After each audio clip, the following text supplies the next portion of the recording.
va rester dans les récits de voyage sans voyage ou après le voyage, avec Fiona Lejaune, qui est maîtresse de conférence au département d'études italiennes à la Sorbonne Nouvelle, spécialiste de l'histoire des savoirs humanistes, de l'histoire du livre aussi, mais qui nous intéresse plus particulièrement de l'histoire de la littérature de voyage de la première modernité. Et elle a donc beaucoup travaillé sur les grandes compilations de récits géographiques du XVIe siècle et sur des questions de traduction que ces grands travaux soulèvent. Je signale la publication récente de sa thèse l'an dernier chez Drault, Écrire le monde depuis Venise au XVIe siècle, Giovanni Battista Ramusio et les Navigazioni e Viaggi, mais aussi un article très récent qui est publié dans un collectif chez Drault aussi, Traduire les découvertes, les traductions depuis le portugais et l'espagnol au sein du même texte de Giovanni Battista Ramusio. Vous avez 20 minutes. Merci beaucoup pour la présentation. Merci également, évidemment, aux organisateurs et de m'avoir convié. Et de même que mon prédécesseur, je dois m'excuser d'avoir été là de manière un peu intermittente. Et donc, certaines choses que je vais dire font écho à des choses que j'ai entendues. D'autres, peut-être, font écho ou entrent en contradiction, je ne sais pas, avec des choses qui ont pu être dites quand je n'étais pas là. Donc, voilà, je m'excuse d'avance et je serais intéressée, évidemment, d'entendre, justement, de votre part s'il y a d'éventuelles redondances ou contradictions.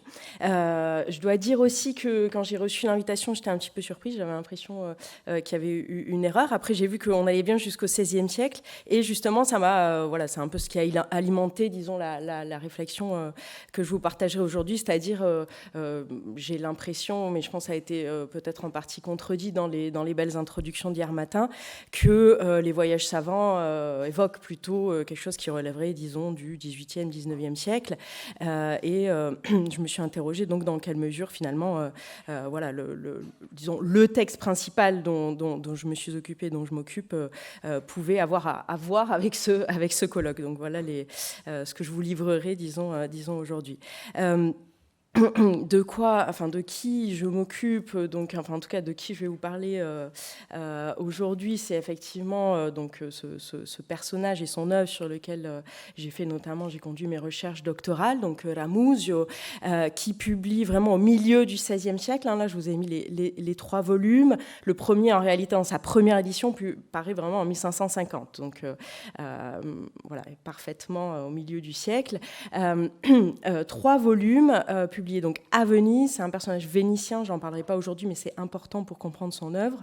Et c'est aussi, et j'en parlerai pas ou indirectement aujourd'hui, quelqu'un qui, au-delà ou en plus ou à côté de son activité de géographe, a une activité qui est son activité principale. Il est secrétaire au sein de la chancellerie et il va gravir les échelons pendant une longue carrière jusqu'à être vraiment quasiment au sommet, disons, de la chancellerie vénitienne.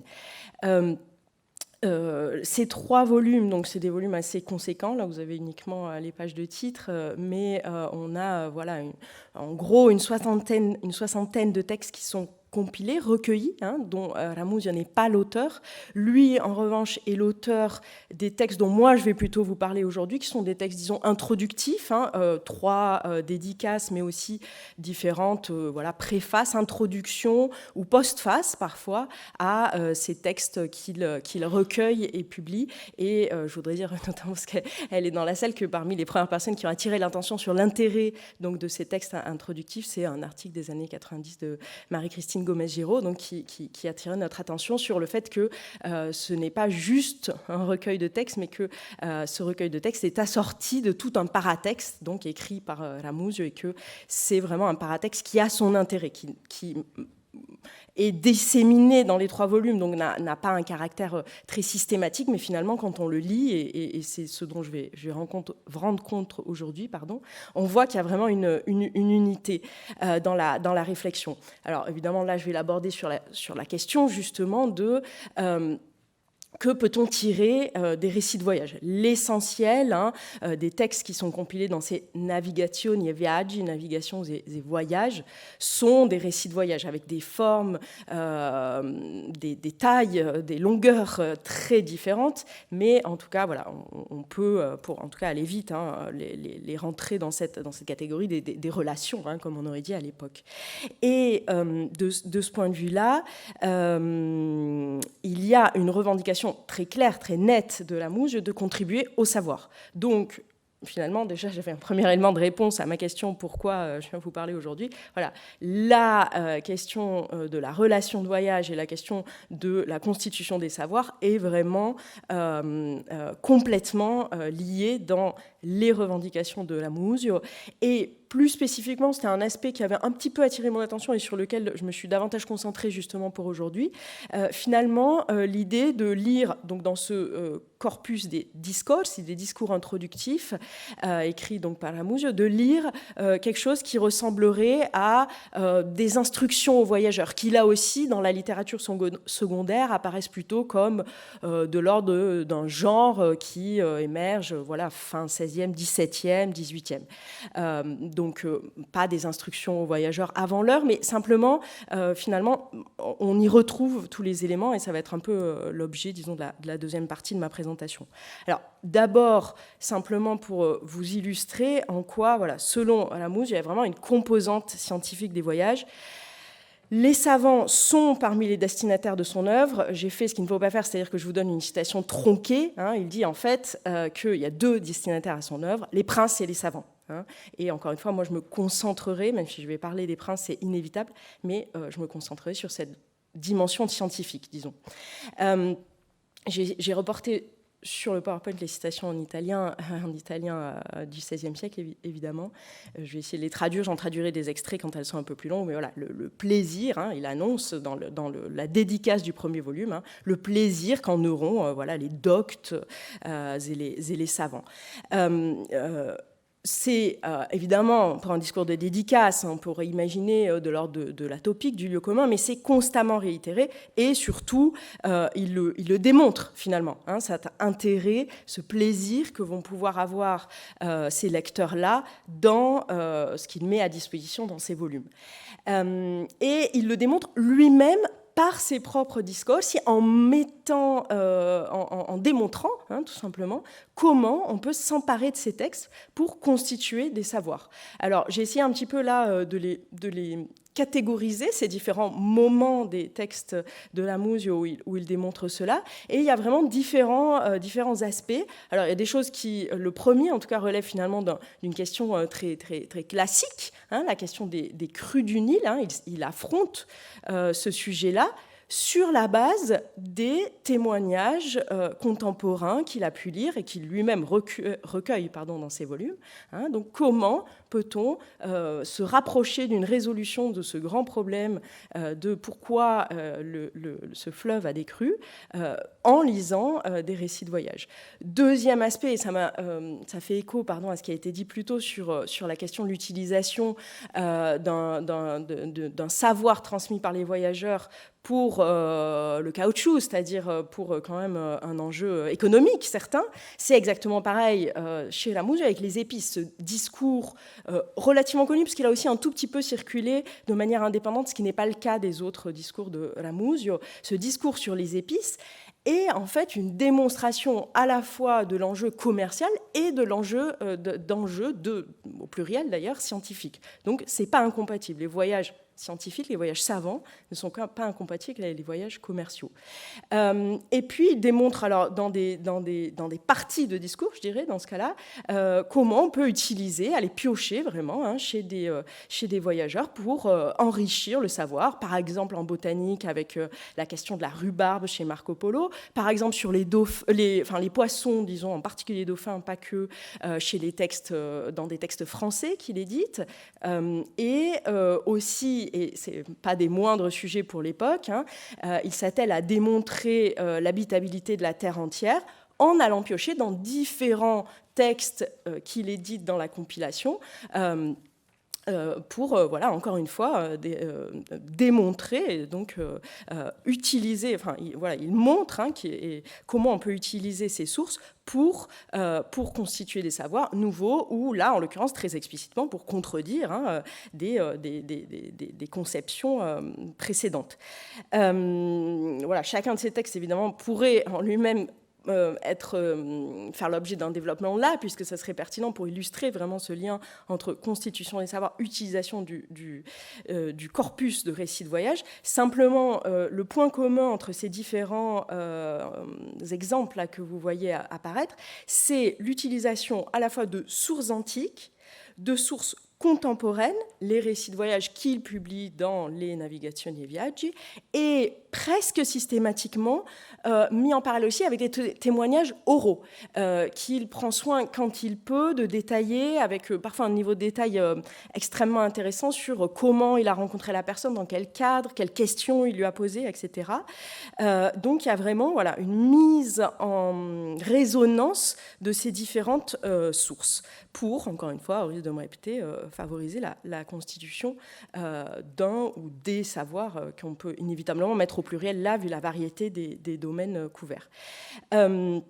Donc ça, c'est, disons, pour vous assurer, vous démontrer que, selon Lamuse, il y a bien une composante scientifique au récit de savoir, et c'est tout l'enjeu de les recueillir et de les mettre à disposition. Et c'est un petit peu ce que je vais essayer de montrer dans la deuxième partie, où je suis partie vraiment là de cette hypothèse, finalement, est-ce qu'on peut lire le corpus des discorsi comme des instructions aux voyageurs?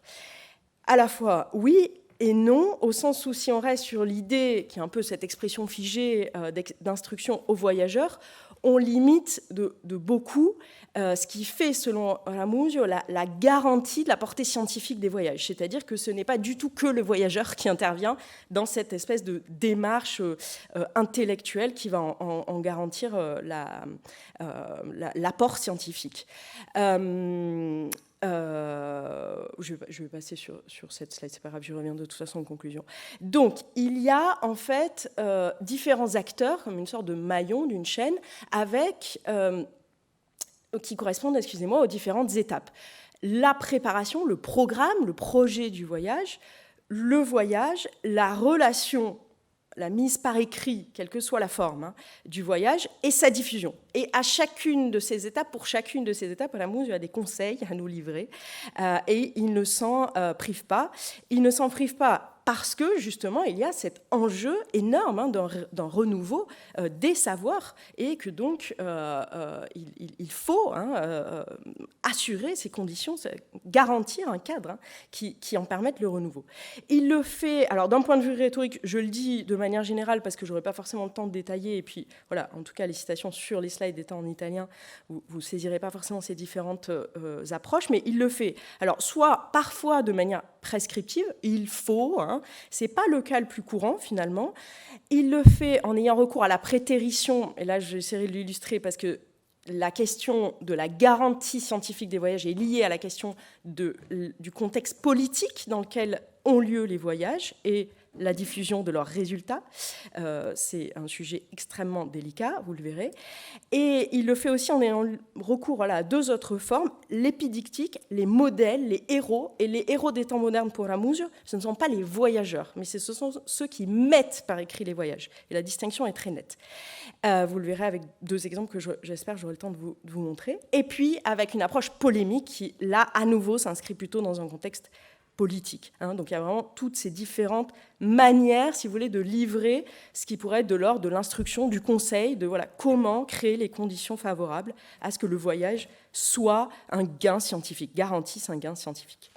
Alors, donc j'ai essayé, disons, pour chacune de ces étapes, le projet, le voyage, la relation, sa diffusion, d'aller voir ce que nous en dit Ramusio. Il nous en dit, du côté du projet, de la préparation, de la définition d'une mission, il nous en dit principalement deux choses. Une chose que vous avez là sous les yeux, j'ai essayé de mettre en gras les parties que je vais commenter, quelques grands princes d'Italie. Alors, bon, je laisse de côté d'Italie, il y aurait des choses à dire sur pourquoi d'Italie, pas d'ailleurs, mais en tout cas, les princes, les souverains, les décideurs politiques ont un rôle essentiel, ce sont eux qui rendent possible le voyage.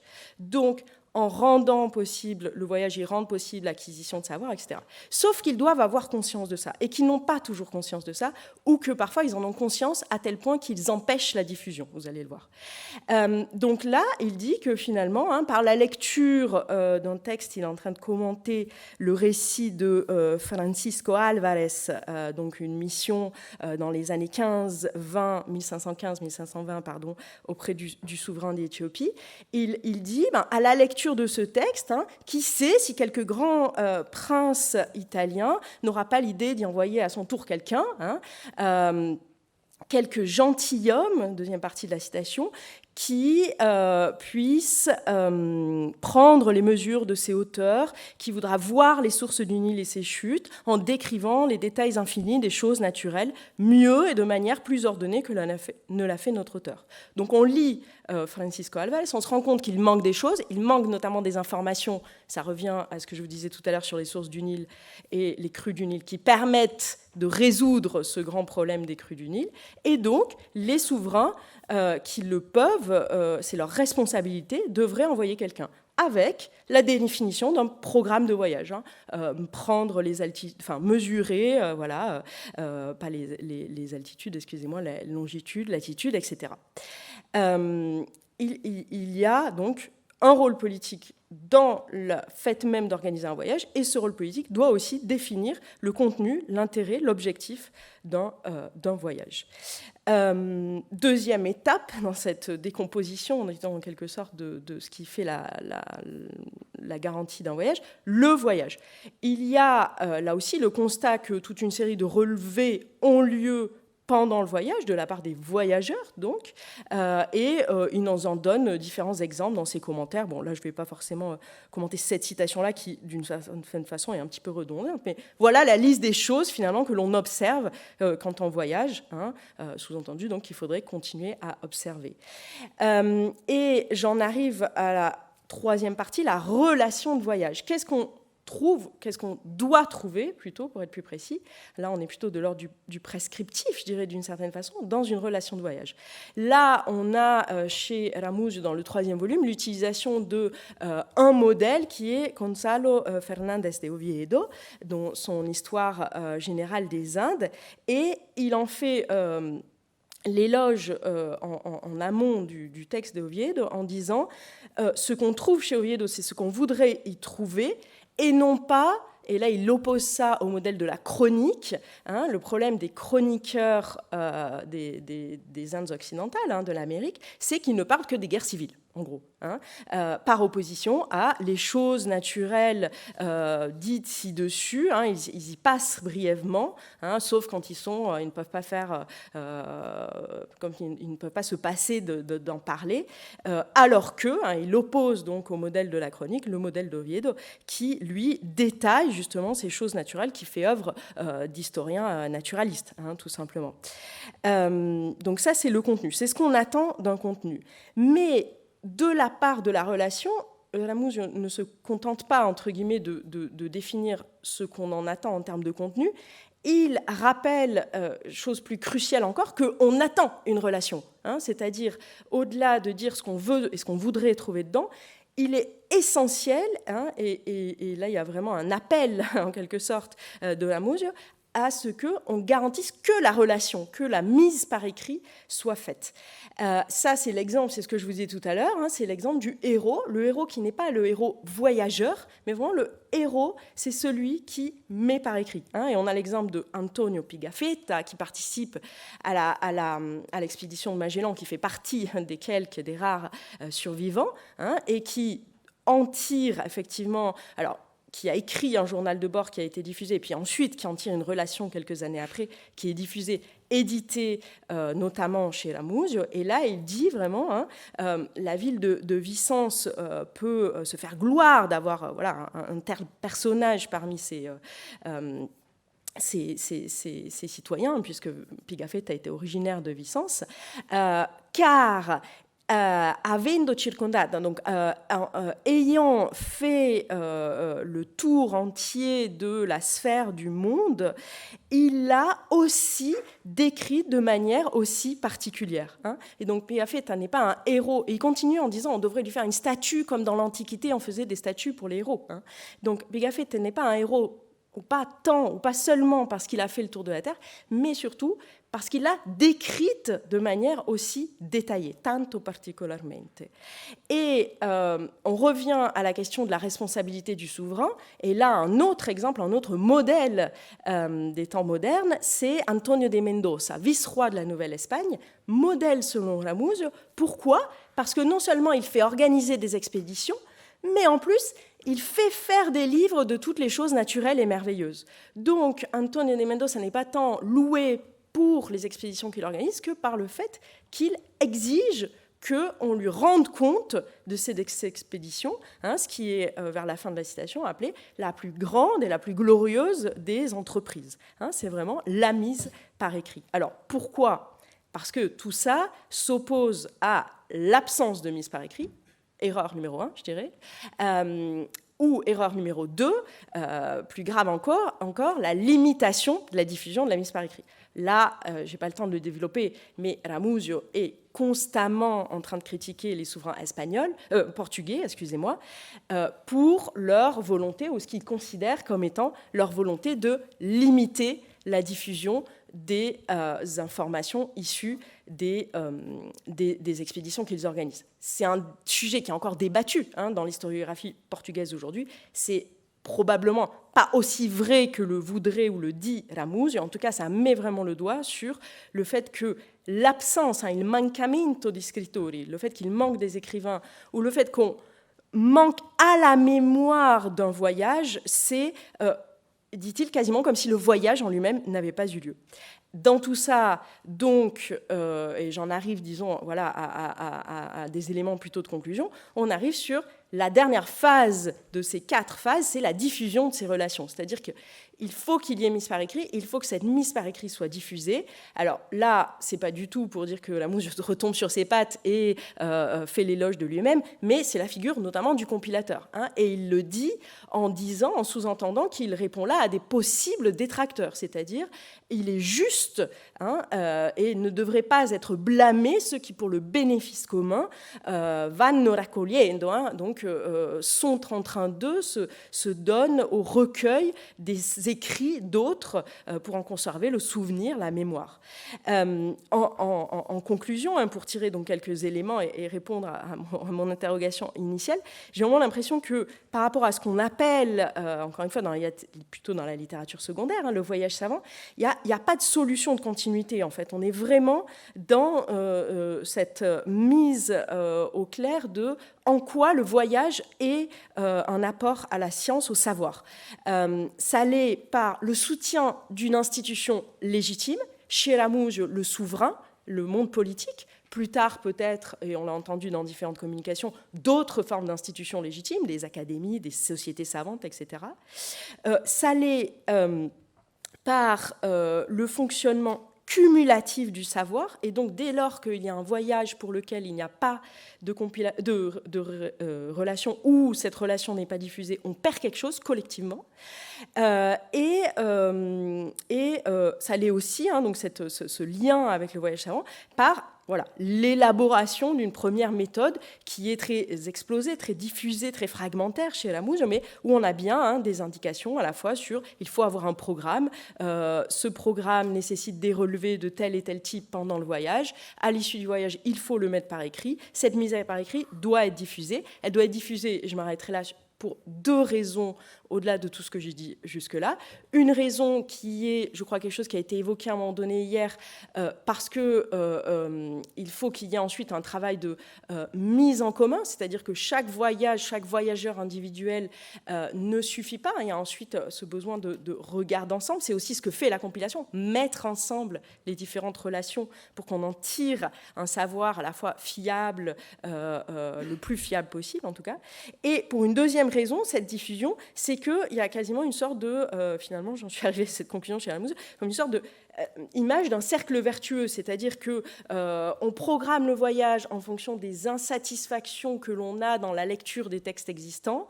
On en déduit donc ce qu'il faut aller faire pendant le voyage, les relevés dont il faudra rendre compte dans sa relation. Sa relation est écrite, diffusée, lue par le monde savant au sens le plus large possible, qui continue à identifier les manques, etc. C'est vraiment cette idée-là de continuelle amélioration. Chez Lamuzio, je n'ai pas eu le temps, je crois que je n'avais pas reporté d'ailleurs cette citation-là, mais il y a très explicitement cette idée de « on n'en est qu'au début ». Mais pour autant, il faut se doter d'une méthode et d'une stratégie, presque j'ai envie de dire, pour mettre ensemble science et politique, qui garantissent à la fois la fiabilité du savoir et sa diffusion, qui est base nécessaire de sa constitution et de son avancement, entre guillemets. Voilà, je m'arrête là. Merci.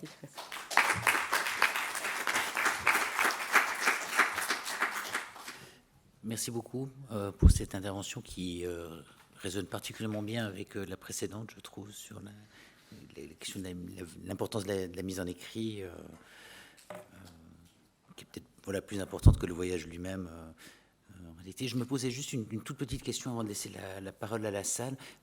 Son public, vous l'avez dit au début, ce sont des savants. Qu'est-ce qu'on en sait des vérités? Enfin, est-ce que ça marche? Est-ce qu'il est lu? Est-ce qu'il est... Oui.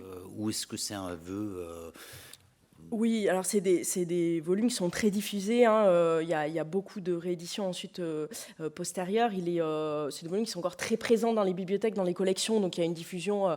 Alors c'est un travail que j'ai pas forcément fait moi, mais de ce qu'on en sait, en tout cas, il est vraiment présent dans un grand nombre de collections. On a des exemples très nombreux de son utilisation. On va piocher dedans. C'est-à-dire, je sais pas, par exemple, Baudin, pour donner un exemple, mais parmi plein d'autres, va chercher des exemples de modèles politiques différents, parce qu'il y a cet avantage, c'était vraiment l'intérêt de la compilation pour Lamuzio, c'est de donner en tout cas un espace livre, un objet livre, toute une série de textes et donc de témoignages, informations qu'on va pouvoir mettre ensemble, comparer. C'est vraiment l'intérêt de ce mise à disposition des données, en fait, tout simplement. Et oui, ça fonctionne de ce point de vue-là. Plus du point de vue scientifique que politique, qui est un autre aspect de l'œuvre de Lamuzio, justement.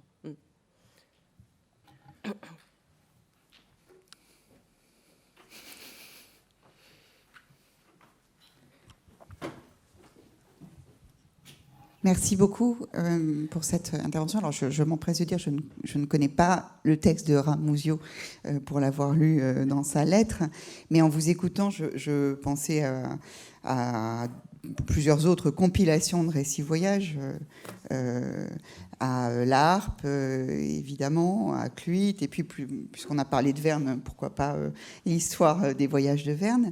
Et je me demandais, alors j'entends bien cette volonté de compilation, mise à destination des savants des données, savant qui est lui-même supposé comparer les différents textes qu'il a lus pour savoir ce qui reste à découvrir ou pas, ce qui est quand même, quand on y réfléchit bien, assez compliqué. Mais je me demandais, est-ce que vous avez, en étudiant le texte de Lamuzio, pu voir, comme chez La Harpe, même si ce sera une lecture rétrospective, le fait que la sélection des voyages présentés n'est pas du tout anodine et répond à des visées politiques, de la future conquête française contre la culture, les conquêtes anglaises et surtout les compilations hollandaises que La Harpe traduit, plagie et critique.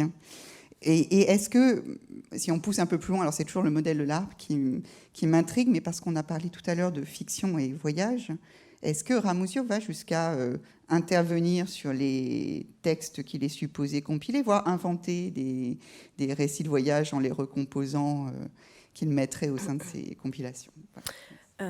Oui, alors la question de la compilation est à la fois fascinante et assez infinie, surtout avec les modèles effectivement extrêmement intéressants auxquels on peut le comparer, qui sont dans l'ensemble plus tardifs et pour certains qui l'utilisent explicitement comme modèle, notamment Hakluyt, qui est vraiment très explicite sur le fait que Lamuzio sont son modèle. Alors j'ai essayé de répondre, mais sur des aspects malheureusement un peu circonscrits. Alors pour commencer par la dernière question, non, il n'y a pas de...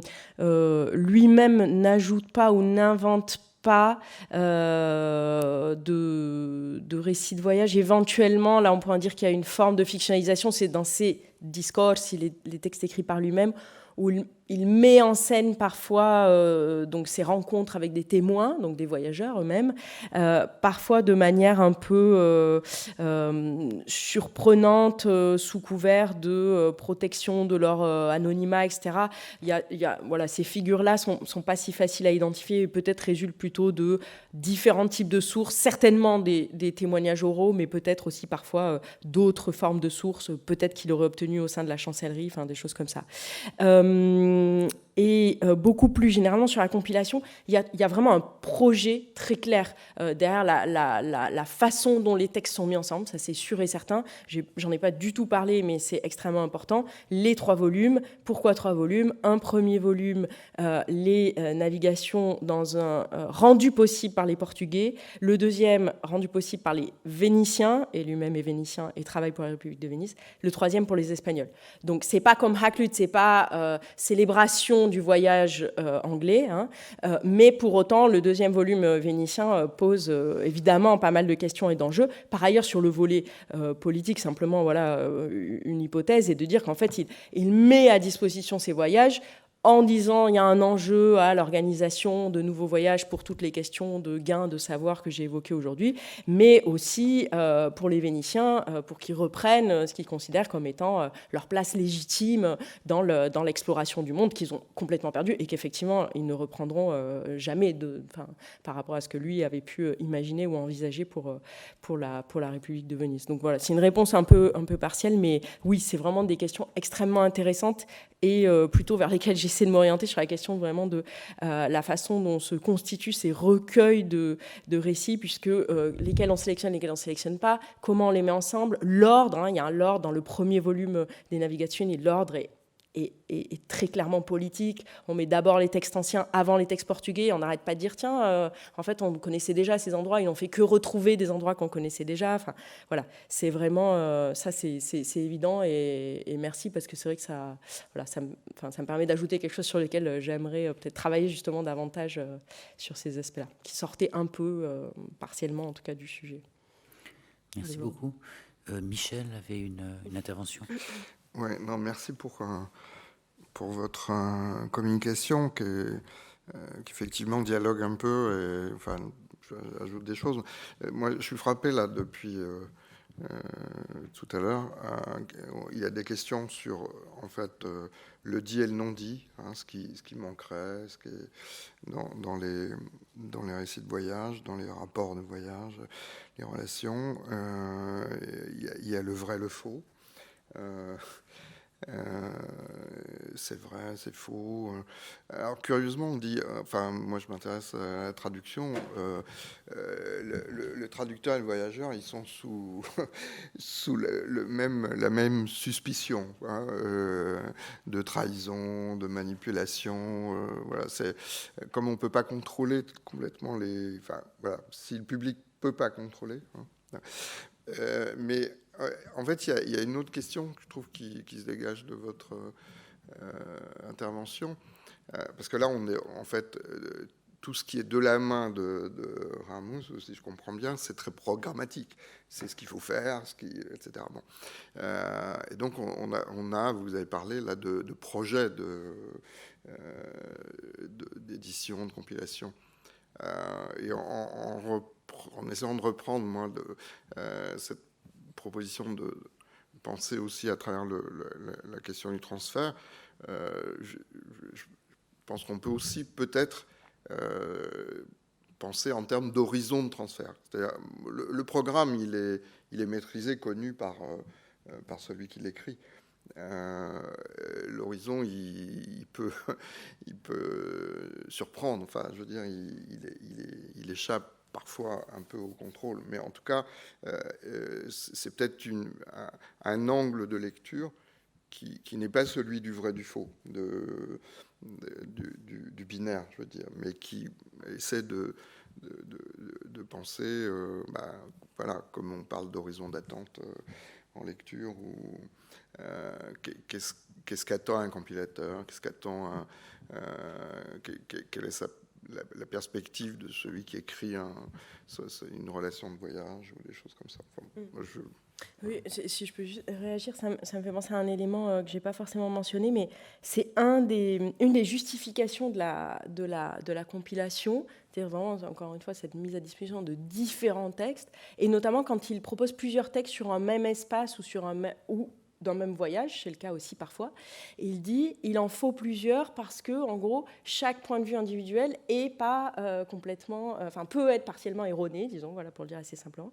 Et il y a vraiment cette idée là qui est vraiment épistémologique fondamentale de dire c'est par la confrontation, la comparaison de plusieurs témoignages ce à quoi est contraint le savant qui veut utiliser un récit de voyage, puisque malgré la dimension collective, il y a une dimension à la fois expérimentale et individuelle presque systématiquement inhérente au récit de voyage qui en questionne inévitablement la fiabilité.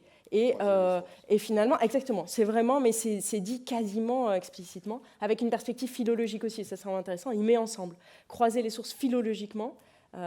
Pour Marco Polo, il utilise 5 sources différentes, 5 manuscrits différents, et croiser les sources épistémologiquement, si je puis dire, pour aboutir aux données les plus fiables possibles. Disons. Voilà.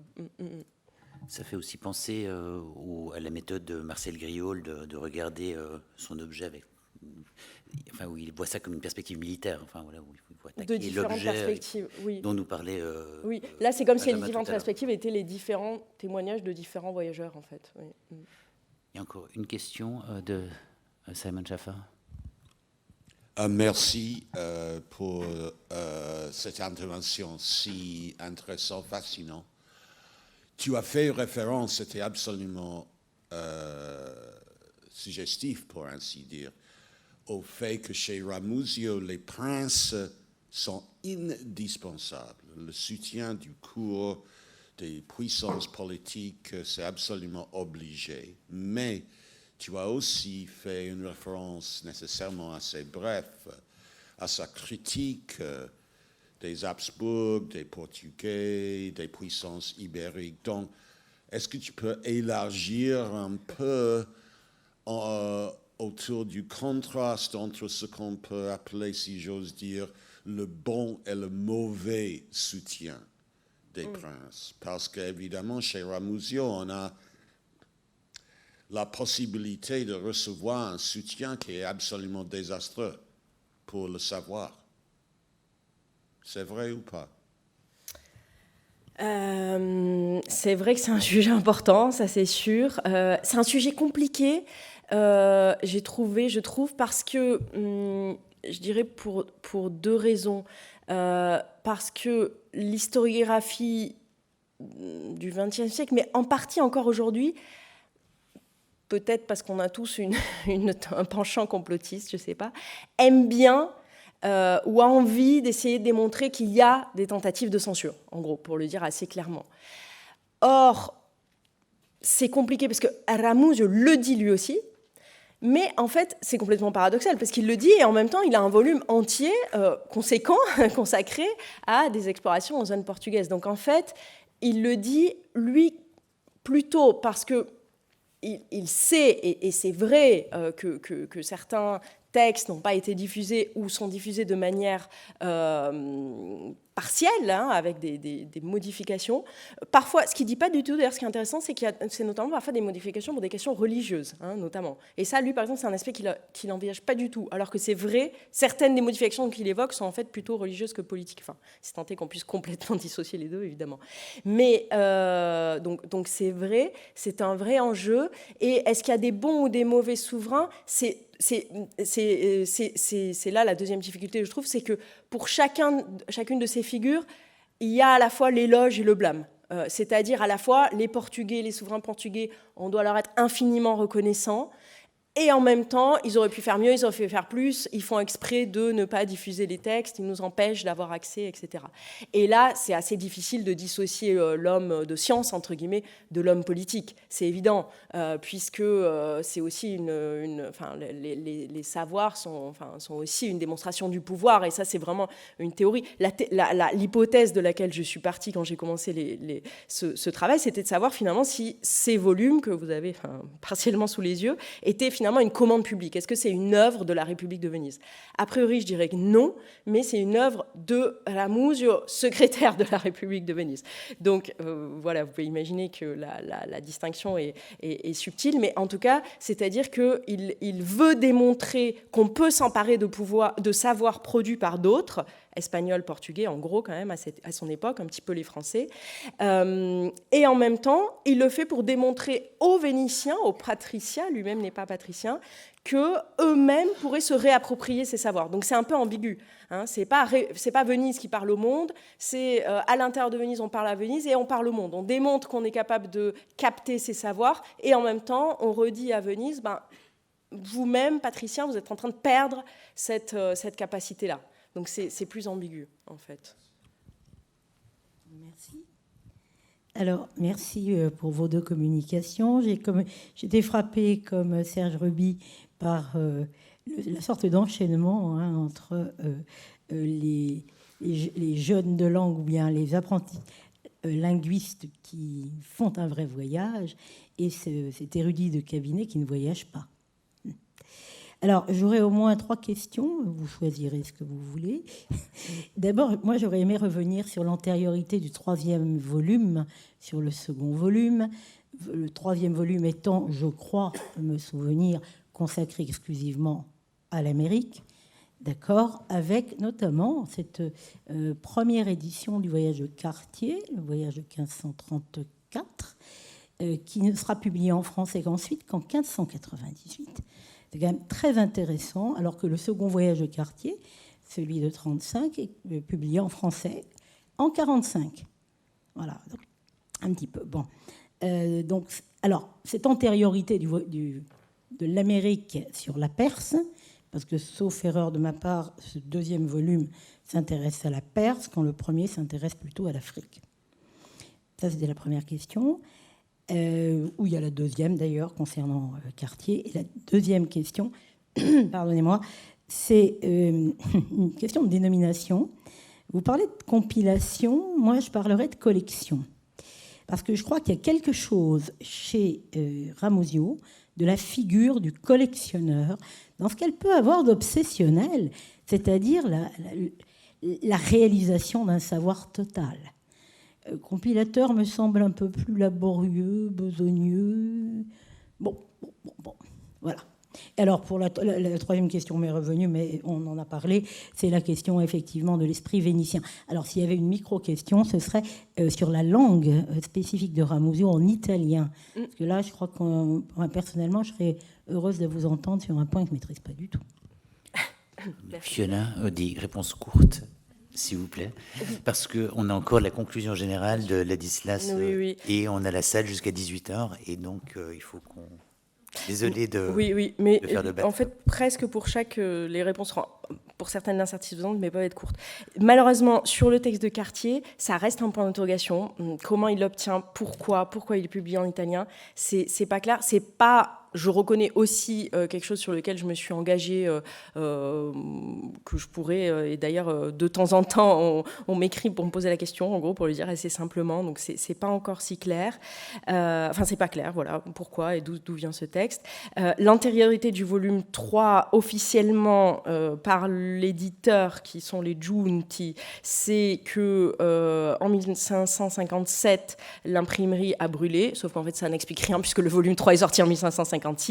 À mon avis, c'est parce que le volume 2, c'est le volume vénitien et que peut-être ça posait des problèmes politiques, peut-être il voulait y travailler encore plus que sur les autres. Et il y a vraiment un travail philologique énorme qui est fait, notamment sur le texte de Marco Polo, qui pourrait avoir justifié un travail plus plus conséquent. C'est aussi un volume qui est beaucoup plus court. Est-ce qu'il espérait trouver plus de matériel, avoir plus de choses à y mettre? Voilà, il y a sûrement plusieurs explications. Collection, je suis aussi assez insatisfaite du terme compilation, qui pose d'autres problèmes, notamment qui donne l'impression qu'il intervient sur les textes. Il n'intervient pas sur les textes, au contraire, il a une méthode philologique très revendiquée, plutôt appliqué à quelques exceptions près. Il est aussi traducteur des textes espagnols, portugais, français. C'est lui qui les traduit. Et certains textes depuis le latin ou le grec aussi d'ailleurs. Et sur la question de la langue, du coup, ça me permet de faire le lien. C'est un grand correspondant de Bembo, le Dubélé français, le Dubélé italien, si je puis dire, même si on devrait dire plutôt que Dubélé et le Bembo français. Mais bon, donc il est proche de cette idée d'une langue supra-régionale, entre guillemets. Et Ramusio est considéré, notamment par les historiens de la langue italienne, comme finalement la première application des préceptes, entre guillemets, de Bembo à un texte non littéraire, avec tout ce que littéraire peut vouloir dire ou ne pas dire, mais voilà, disons, à un texte plutôt à viser quand même plutôt scientifique, technique que fictionnel, littéraire, comme on l'entend aujourd'hui. Voilà. Désolée pour les réponses assez courtes.